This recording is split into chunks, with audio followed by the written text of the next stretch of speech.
All right, good afternoon. My name is Adi Shah. I'm a sophomore at Innovation Academy. My name is Sartsresh. I'm also a sophomore at Innovation Academy. All right, so can we start with you introducing yourself, please? My name is Bob Ware. That's okay. So I guess let's start with the big question. How did you get into the fighting space, and how did you meet Floyd Mayweather? Fighting out of the blue corner, really needing no introduction the world over, and truly representing some of the finest boxing skills our sport has ever seen. Wearing black trunks with gold trim, fighting out of Las Vegas, Nevada, he weighed in at a ready 146 pounds. A veteran of 24 world title bouts, he is undefeated in his 18-year campaign with a record of 47 wins, no losses, 26 wins coming by way of knockout.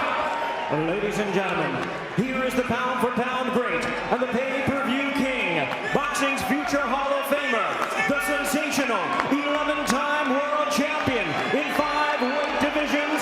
Please welcome the reigning, the defending, and the undefeated WBC and WBA welterweight and super welterweight champion of the world, introducing Floyd Mayweather. How'd you start? I started going to the boxing gym when I was a little kid, but I was always kind of shy. So I didn't like, training around a lot of people. So as an older guy, they used to teach me a lot of things, and like anything I'm interested in, I take it and run with it. So once I got older, I started going back to the gym. Had a few MMA fights, and then I was always fascinated by hand wraps for some reason, so I started wrapping fighters' hands, and then I decided I wanted to be a cut man. So, I'm from Gary, Indiana. So I left Gary, I think maybe 2003, somewhere between 2003 and 2005, and I came to Las Vegas. So I had a couple of nephews that wanted to box, so I started working with them. And I also had a friend out here that I grew up with that used to box, and he was working with Mike Tyson. So, I started working with him, and things just took off from there. So maybe after 4 or 5 years of being in Vegas, I met Floyd, and I started working with his fighters, the fighters that he had signed to his promotional company at first. He had an older guy that was his cut man and wrapped his hands. And he got sick one day, and I was in the right place at the right time. So, I got my shot, and things just took off from there for me. So you took it and run with it. Honestly, I think that's pretty awesome. Wait, so can you tell me a little bit more about your friend? How was he in the space of Mike Tyson? He was really big at the time. Well, he was a good amateur boxer. So after you turn pro, your name is, everybody knows everybody in boxing, so I think he sparred with Riddick Bowe and like a couple of other guys, and Mike Tyson needed some sparring partners, so he got a call to go work with Mike. Once he got there, he did what he needed to do, and they kept him. So I think after he got out of prison, whatever year that was, he started working with him from then, on until he finished. And it's as a cut man, just for our audience to know, what do you do as a cut man?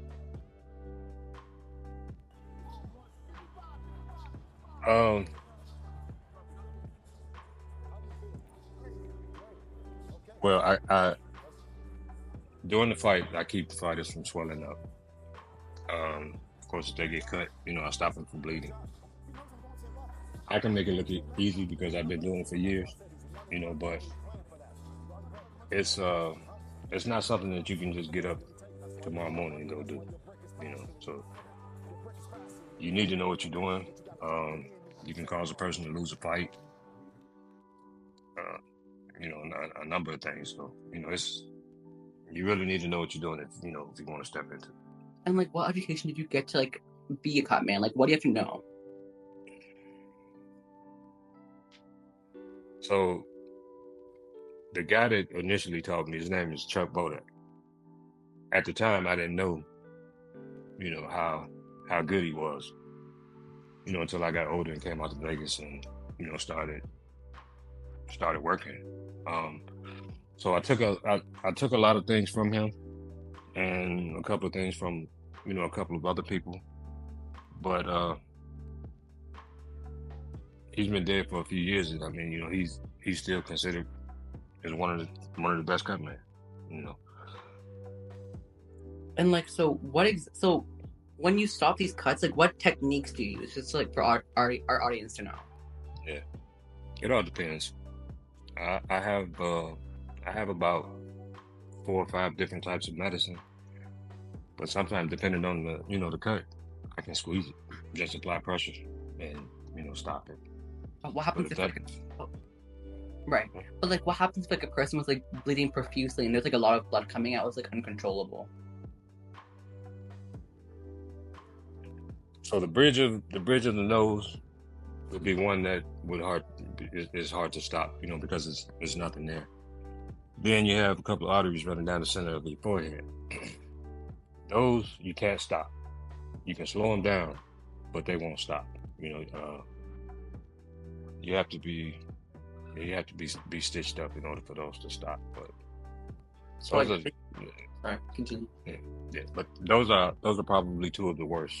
Down the center of the forehead and like the bridge of the nose. All right, we're going to take a quick break, but we'll be right back. Stay tuned.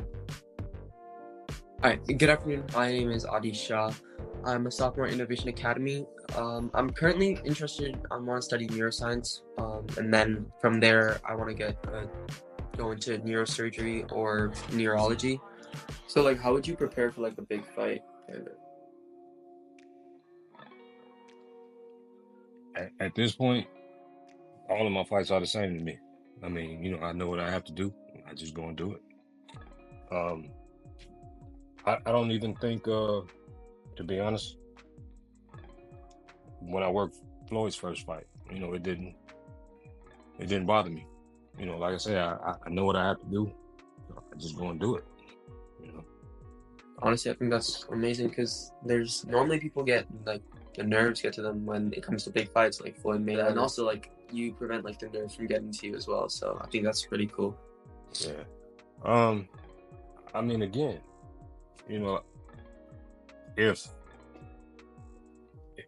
if I can't go and do what I have to do, then I mean nobody else is gonna want me. You know what I'm saying? So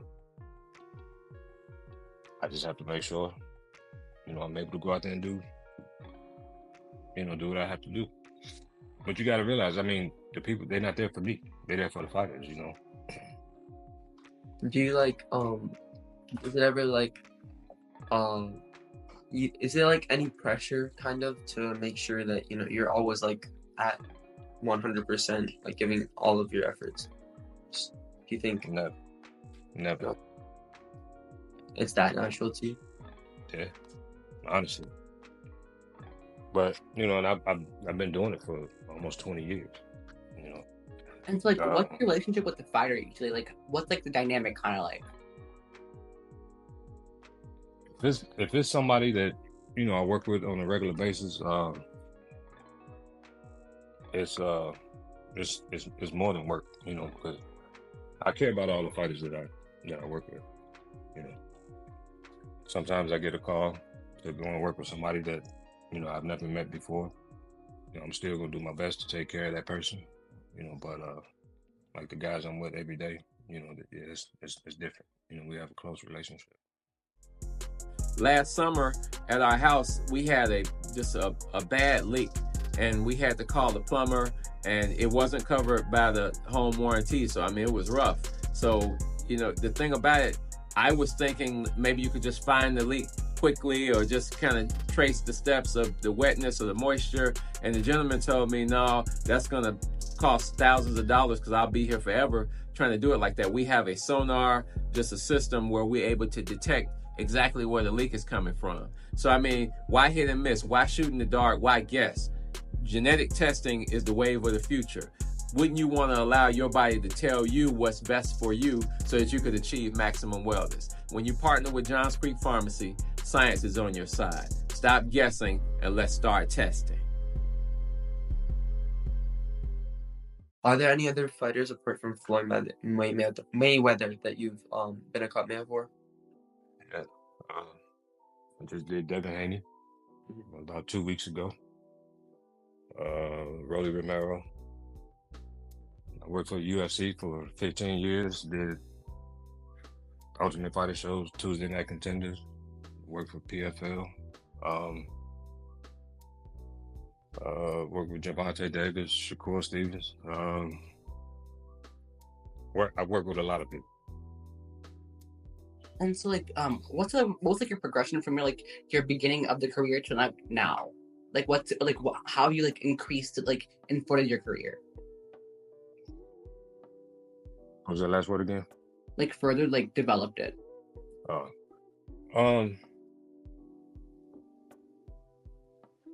Just changing things around. Of course, when I started out, I was doing things one way, but I figured out a way to make it better and easier. And what's one big lesson you learned from being a cop man?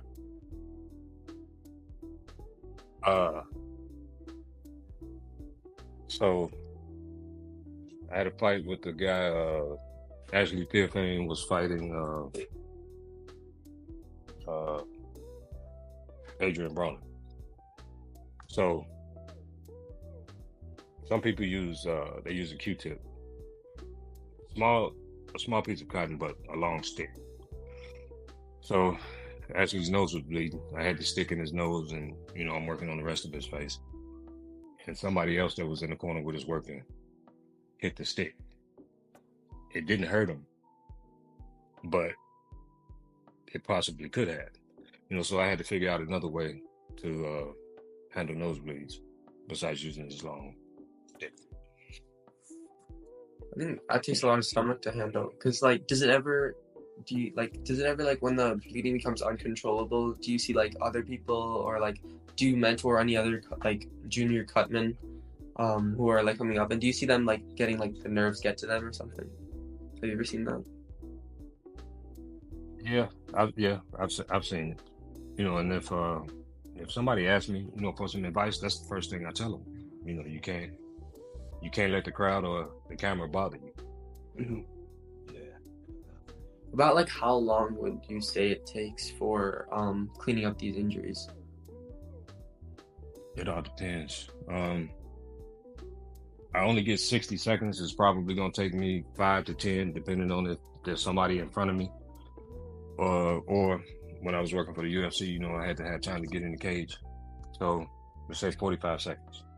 Mm-hmm. And what do you want to do before being a cop man? What was your big goal before that, if you had any? I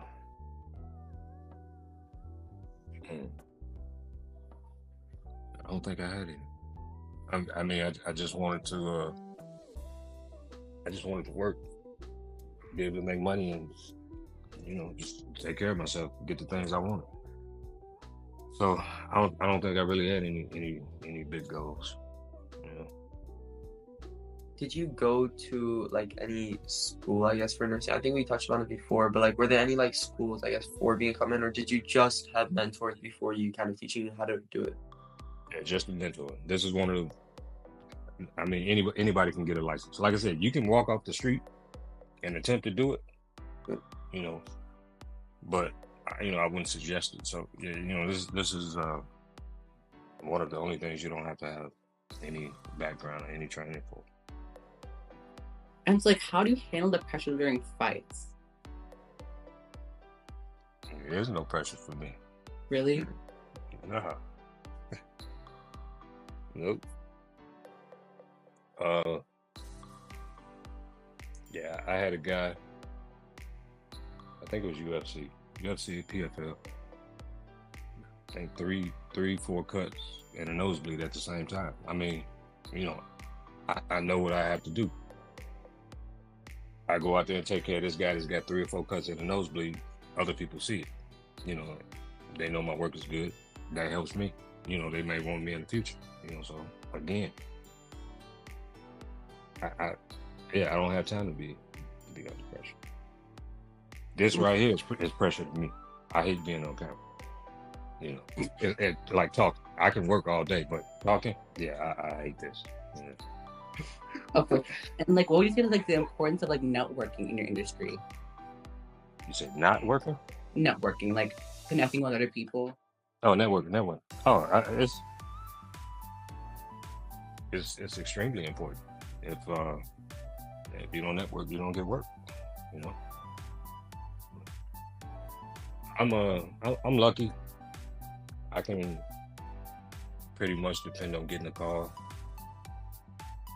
or a couple of calls every month, you know, or have my regular guys fighting, you know, so I stay busy. Are you currently mentoring anyone, like any junior cutmen, or are you also planning? Yeah, but it's that one maybe. I don't think I'm a good teacher. You know, I can try to tell you things to help you out, but if something is not done the way that I want it, I mean, I can't do it. You know, I'm not a cocky or arrogant person. A lot of people, you know, will tell you. A lot of people consider me one of the best in the world, especially at rapping hands. So I tried to teach a couple of people, and they couldn't do it my way. So I just yeah. And like before, you mentioned how you're like kind of shy, like don't like are kind of like wary of communication. So like, how do you communicate with your customers? Or, like for your mic, like what's your relationship in terms of like communication with them? I can talk to anybody, but if it's a camera in my face, I can't do it, man. I'm telling you, I'm sweating right now. This is hard for me. Does your like relationship with the fighter get strained ever a little bit?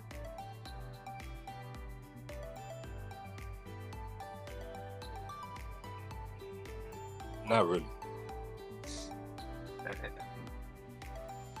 No, not really. And I mean, the reason I say that is because I'm straight up with my guys, and they appreciate that. You know, a lot of people won't be straight up with you. You know, so yeah. So like, what was one of the what was one of the learning moments for you? Like, what was one of the biggest like failures, and how did you overcome it in your career?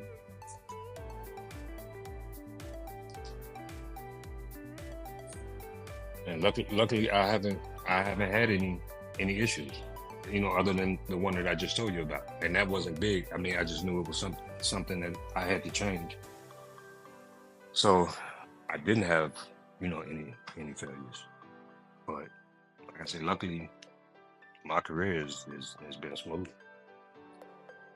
And for like people who want to be cutmen, what will be like the financial like situation as like new cutmen? Like, how much do you think they like earn on average?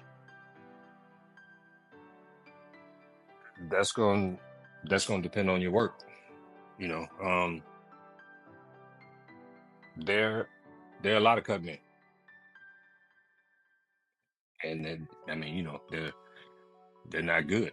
You know, so they won't get a big fight. You know, this is all I do. I don't have a 9 to 5. You know, so you have to be good at what you do. You know, and you know, people will know and they'll call you. I guess that kind of brings up a new question then. Like, what's the determinant of how good you are kind of as a cutman?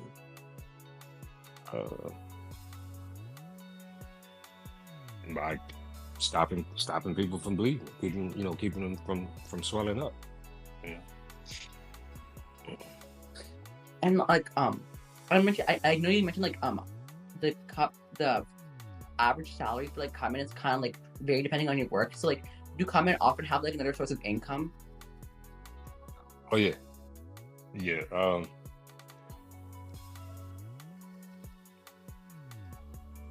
if a I would say if a cut man has a regular job, he's not that good.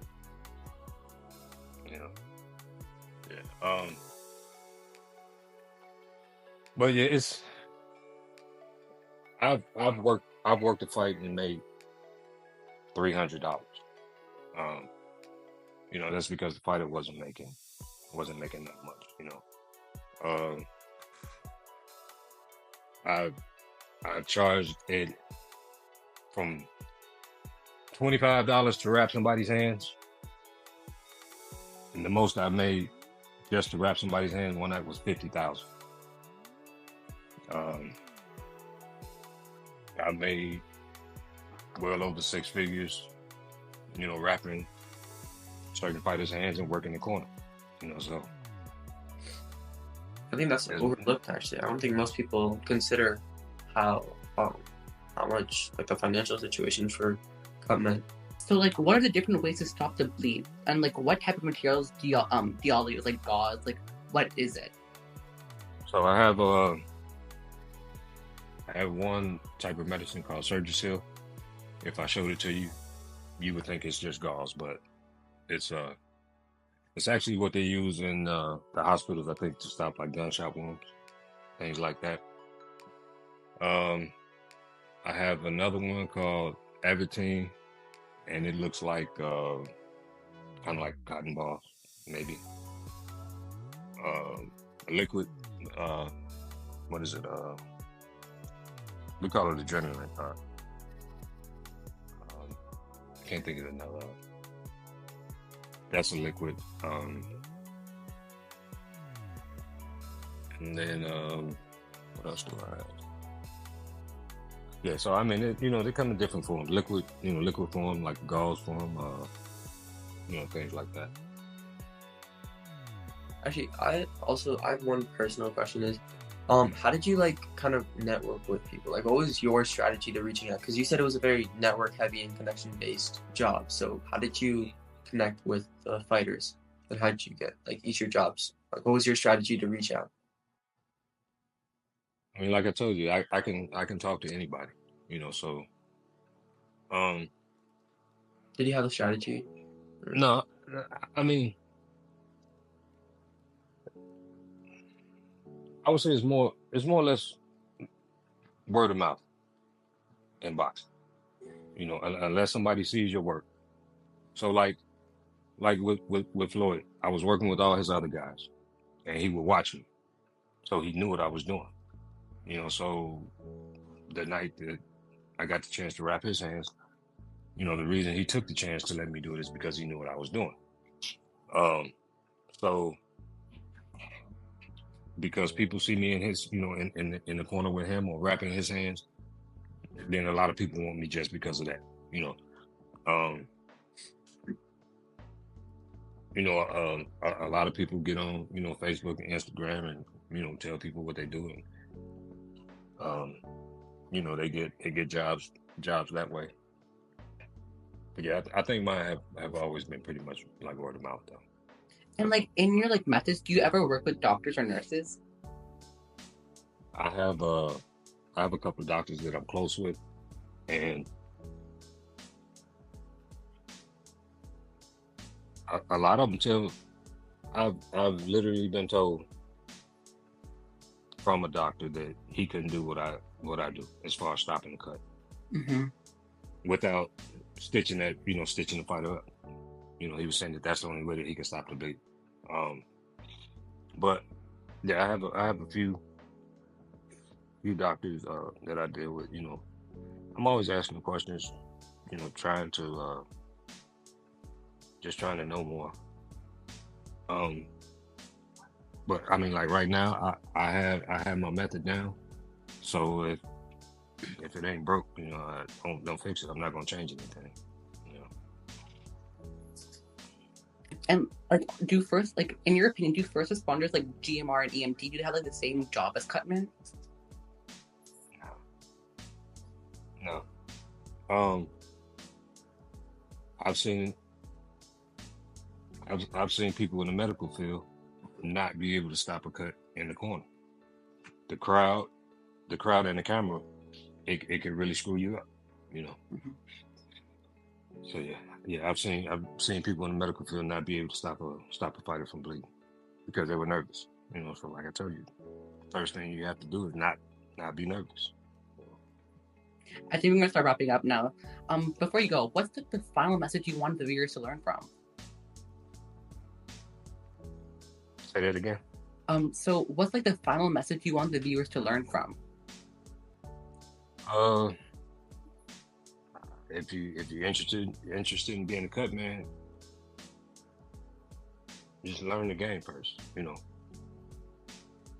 it looks simple and easy to the people that know what they're doing and have been doing it for years. But like I said, you could cause somebody to lose a fight or cause them to get hurt. Anything. So yeah, just learn the game first. Thank you so much for your time. Yeah, thank you. You're welcome. You're welcome, man.